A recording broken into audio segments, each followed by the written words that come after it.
You're listening to the Studio PTBO Podcast, where we talk all things marketing to help you build and grow your business online. Welcome to the latest episode. Welcome to the Studio PTBO Podcast. We are back, and we're back at it again with another Studio PTBO Podcast. This is the remote version of the pod. You know, it was sunny. It's no longer sunny out. Like, it's just like, it's sunny. It's not sunny. It's sunny. It's not sunny. Neil, how you doing today, my man? Good, man. Not too bad. It pretty much sums up life right now, right? You get such a roller coaster, a lot of clouds, but every once in a while the sun pokes through and you get some hope. Yeah. And then the clouds come out again. But we're riding this all out. It's 100%. It's been quite a storm. Everyone's dealing with this crisis in their own way and helping each other and supporting each other through it. And today's a nice little break for us. We're just going to talk about like sports, which I'm a huge fan of, sports and graphic design and all those good things. And I'll let our man Jairus Aleeson intro his buddy who's going to be on the show with us today. Alrighty, everybody. Thanks for tuning in to the remote version of the Studio PTBO podcast. I have my friend Nick Roy, a graphic designer and video production expert at The Score. So Nick, how you doing? Hey Jairus, hey guys.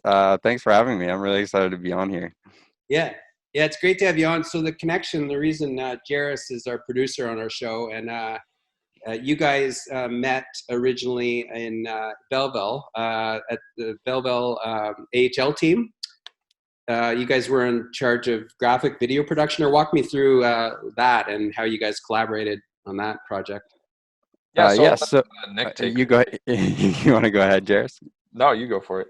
Okay, so we met at the Belleville Senators. We ended up just it was the game production, so we were in charge of the cameras, replay, switching, and Jairus usually was doing replay, I think, a lot of the time. Yep. And I was the main camera follow. But yeah, it was just a good atmosphere there. The crew was very close, and we would just like chirp each other over the headsets the entire time, and it was just a good time. And so I ended up becoming good friends with Jairus from driving him home every day. And also he went to school with my younger brother, so I knew about him already. And I just like heard a lot of great things about Jairus. And he's always just been like a super stand-up guy. And, he has his head on straight. So yeah, he does, man. He's been a huge part of our team.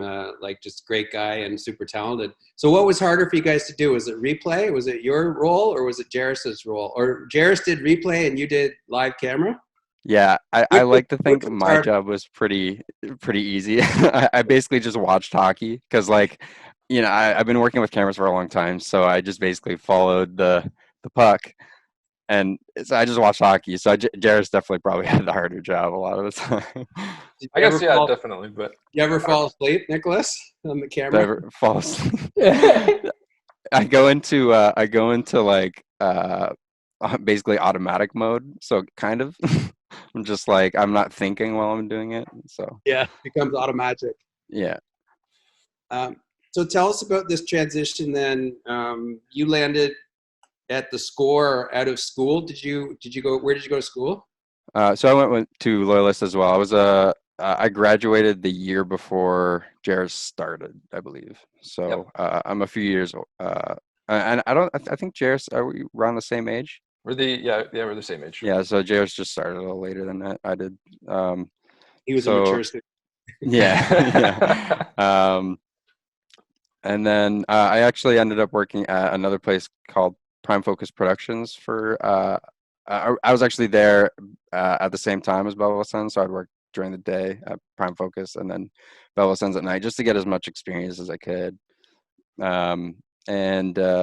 Getting the transition to getting the job at The Score was a bit of I like to think that time was a very it was a difficult time because I was trying to figure out my life and what I wanted to do, and I wanted to get out of Trenton because I'd been here most of my life.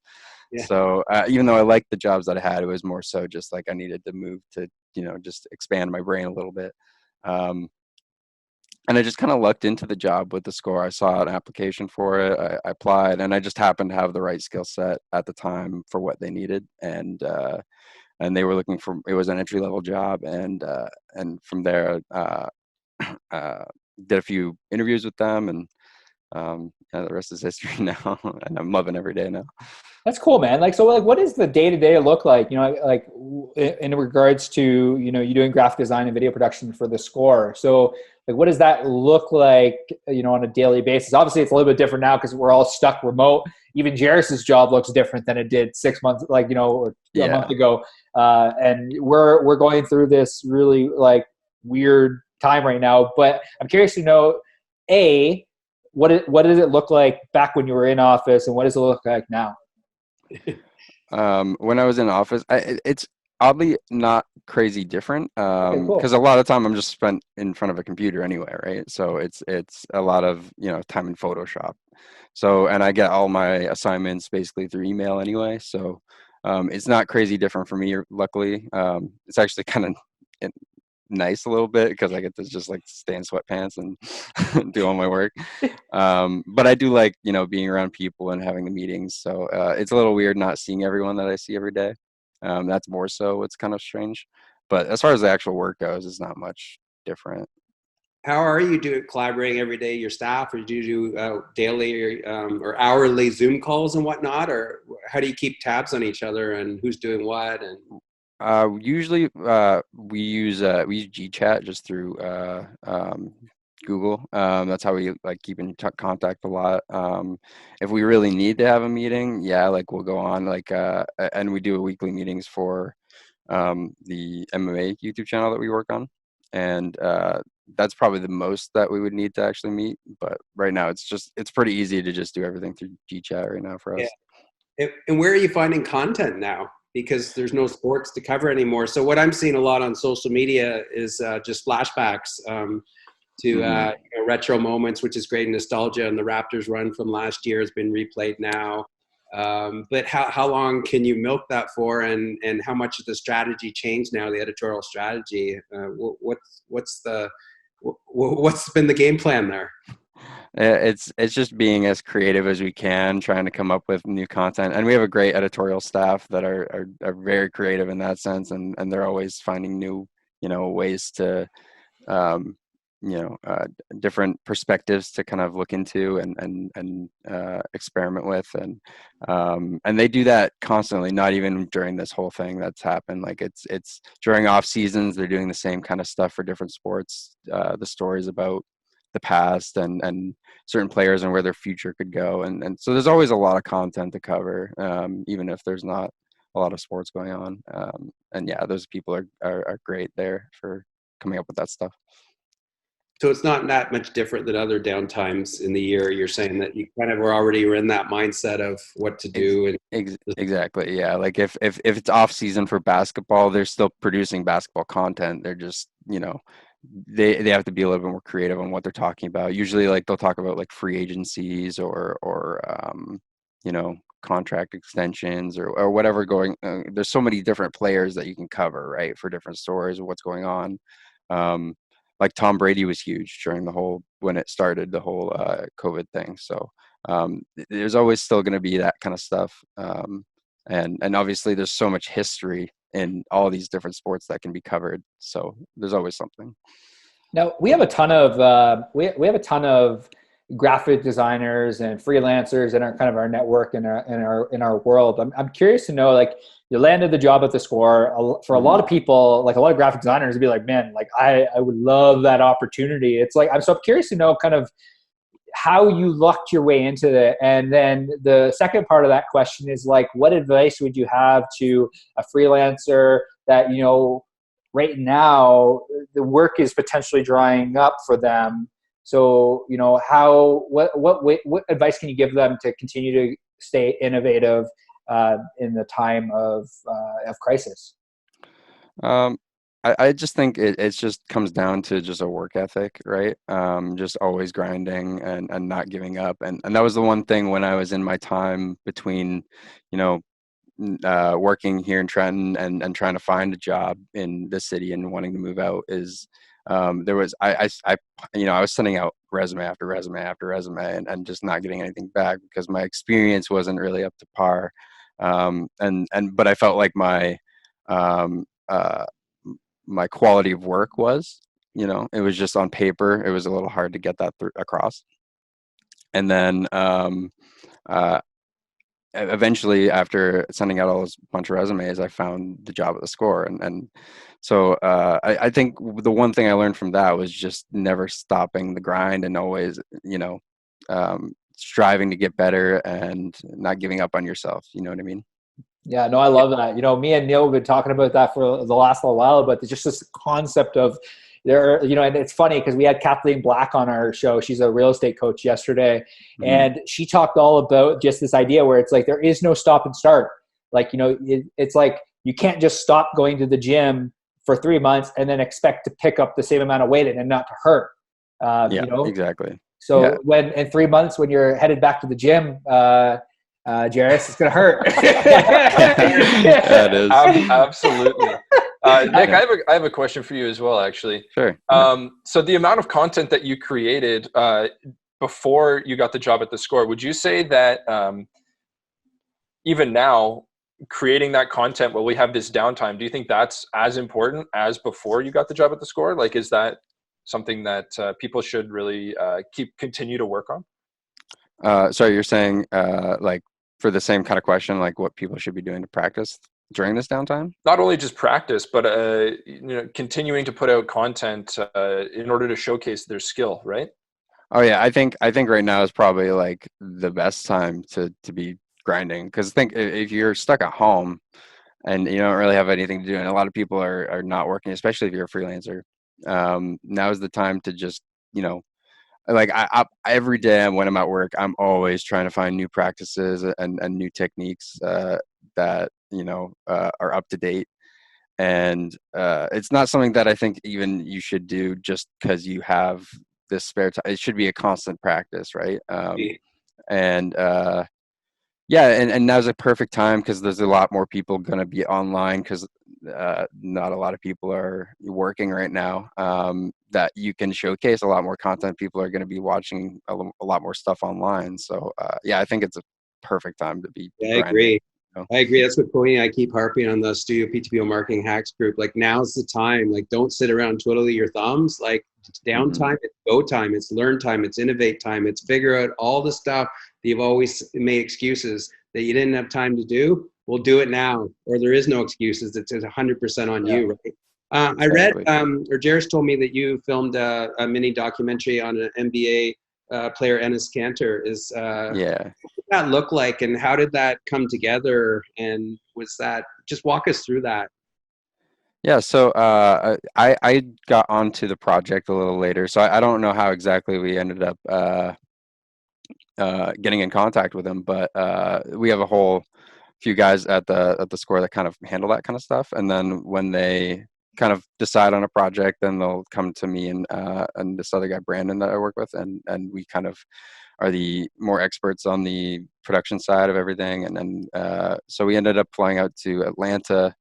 And we actually filmed him. He wanted to, like, he wants to become a wrestler, like a WWE wrestler. I love it.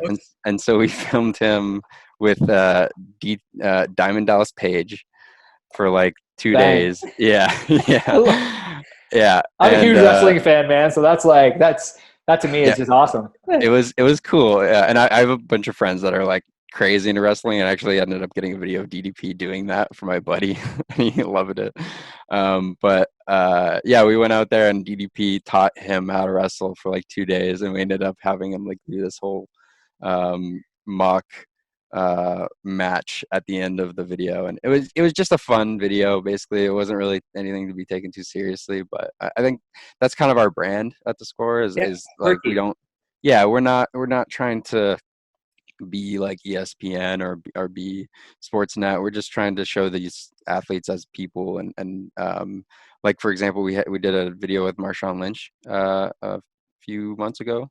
Actually, it would be probably like 5 or 6 months ago now. And we had him trying, because he came to Canada, we had him try, and he's really into Skittles. So we had him try a bunch of Canadian candies and snacks just on video. And that was that video, right? It was, again, nothing too serious, but we'd sneak in like little things, right? Like him talking about like coming back to play in the NFL again was in that video, and then he ended up actually coming back to play in the Yeah. NFL. So You guys broke the story inadvertently. yeah, like we convinced him to do it, basically. That's what I like about the score is, we actually, I don't know if you know this, but we had one of the pioneers of the score, Cabby, on our show. Oh, really? Yeah. Cabby was on, was it about a year ago, Cody, or a little over a year ago? A little over a year ago. He happened to be in Peterborough. I DM'd him on Instagram, and the wonderful dude he is, he said, sure, I'll come in, and he filmed the podcast on a Saturday with Cody and I. Yeah, just loved our set. He was just one of the most wonderful, or he is one of the most wonderful, genuine human beings I've met, and we've kept in touch since. We text each other periodically. Just a great dude, but he told, like what you're echoing now is that, the score established itself as a really quirky sports brand about personalities, because sports people have great personalities. They just aren't able to let it shine because of the soundbite world we live in, right? They're so used to. So it's really refreshing for them, the athletes, to be able to go on the score and show a different side of themselves, an authentic side of themselves that's not shown anywhere else. And the Scores really stayed in that lane and not bothered going where it's saturated in other markets in terms of sports coverage. So I love that what you're saying is echoing the roots that, Cabby and the early producers and hosts really established. And so that you would echo that culture is the same now as it was? Oh yeah. I think authenticity is definitely like a huge thing for us. And just making sure that an athlete is comfortable enough to want to be themselves in a video, and we're not trying to, push them in a certain direction for what we think will get us more views. We want to be honest and want them to feel comfortable, and that's more important to us as our relationship with these athletes and the leagues than anything else, I would say. And from what I've gathered, Yeah, I genuinely feel like you guys were one of the first to do it anywhere, and you are seeing it a lot more now, that like sites like the Uninterrupted, where it's like just really raw conversational stuff coming straight from the athletes. And but I feel like you guys were the first to do that, and it's still a really good niche. So you must enjoy that fact, because you're not necessarily yourself like a sports junkie. But you're a storyteller like Jairus is. You want, everyone has a story to tell, and even superhero athletes do. They all have their shit, their traumas, their backstories, like Enes Kanter, where they came from and the stuff they're dealing with in life, and you're able to shed light on that and approach it from different lenses. Pretty cool. Yeah, exactly. And yeah, like I've definitely gotten a lot more into all the sports world since I've started working there. I didn't know anything about basketball before I started. Now I'm like the biggest basketball junkie ever. Like I love basketball. It's the best. And so it's cool. Like I didn't really know a lot about Enes Kanter before I met him. But once I met him, it was like, whoa, like this guy is like a pretty popular guy. And it just like me being this small town kid from Trenton, Ontario, I was like, what am I doing here? I don't belong here. And I actually ended up being in, there was a day I was filming a video for, we did this Art of the Mask show where it was just basically talking about different goalie masks and the designs that are on them. And we had these goalies talk about their masks and why they put things on them. And I ended up, when I was shooting one of those videos, I ended up in the Maple Leafs dressing room with the entire team. And I was like, I didn't expect it to be happening. I was going into this video just thinking I was just shooting like a 10-minute video with this goalie. And then I ended up in the dressing room with like Matthews and like Marner and all these other players. And I was like, what am I doing here? You know what I mean? But it's cool. It's been an experience. Well, now you belong, man. Like that's what's your North Star? Cody and I often ask that of guests. Like where do you see yourself in 5-10 years? Where do you want to be? That's a good question. I don't know. Like I don't really think about that too much, especially now that I'm like especially like I'm pretty comfortable. I think I'm just gonna know when the time's right that I need to make my next step or whatever. But right now I'm really happy with the score, and I'm learning a lot every day. And so it's a tough question to ask, but I know that I'm not done. I have a lot of goals in my life. So I know I'm a very ambitious person, but I like to think more like work kind of hard in the small times, and just know that those things will come, and those opportunities will present themselves to me when they should, Love that, man. Yeah, it's enjoying the process, enjoying the journey, and it's something that we talk a lot about, Neil and I, and Jairus now, who's joining us on the podcast today. Really appreciate your time, man. Like really appreciate taking the time to sit down with us and chat about kind of just the score and everything you're doing. And I think you provided our community a ton of value, and really thank you for that. And really thank you for the opportunity to sit down and chat today. Yeah, I appreciate you guys having me on here. It was fun to talk to you guys. Yeah, it was awesome to meet you. And the best part I have to say about you being a big basketball fan now is you've been at the Score, and you've seen that the Raptors are now back-to-back world champions. Oh yeah. Yeah. Oh man, I was there too. It was at Jurassic Park during the championship win. That was crazy. That was nuts. But yeah, it's cool. Amazing, man. And they're I met the team last October in Quebec City when they were at training camp. They happened to be staying at my hotel. It was like, oh my God, I fanboying at that. But it is cool. Like they are literally, Jairus and I and Cody have been talking about this. Like the NBA season will probably be canceled, and they will be reigning champions again. Like, yeah, I don't know what you put on for this season, but to us, they are. So I'm cool with it. We'll take it. Yeah, but thanks, man. Thanks a lot for having us on. I'll let Cody. Thanks. Jairus, anything you want to say to your man Nick? Yeah, I do actually. I just want to say keep it going during this time off, but don't slow down. Keep the Score happy. Keep doing what you're doing, and thanks for being on the podcast today. Thanks, man. Appreciate man. It. Thanks, guys. And thank you for listening to the Studio PTBO podcast. If you're a real estate professional, business owner, whatever you're doing out there in the online space, we'd love to have you inside the Studio PTBO Marketing Hacks group. It's full of entrepreneurs that are really helping each other during this time of crisis, and we're really on a mission to help as many business owners as possible grow their business and pivot in the online space. Thank you so much for listening to the Studio PTBO podcast. We will see you soon.